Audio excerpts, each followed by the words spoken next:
Većina ljudi prođe pokraj ovog povrća u trgovini, a da ga ni ne pogleda. Izgleda sasvim obično, a skriva toliko vrijednih hranjivih tvari da ga mnogi stručnjaci smatraju jednim od najpodcijenjenijih povrća. Ono što je najzanimljivije, većina ga priprema na potpuno pogrešan način. Ovo je koraba.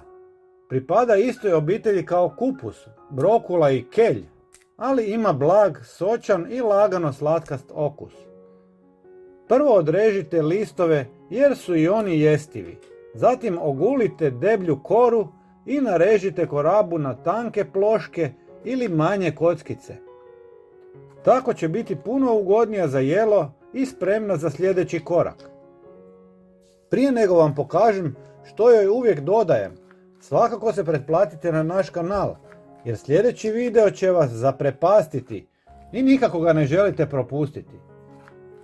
Koraba je izvrstan izvor vitamina C, koji doprinosi normalnom radu imunološkog sustava i stvaranju kolagena važnog za kožu, krvne žile i zglobove. Bogata je vlaknima koja podržavaju zdravu probavu i hrane korisne crijevne bakterije. Sadrži kalij koji doprinosi normalnom radu srca, mišića i živčanog sustava.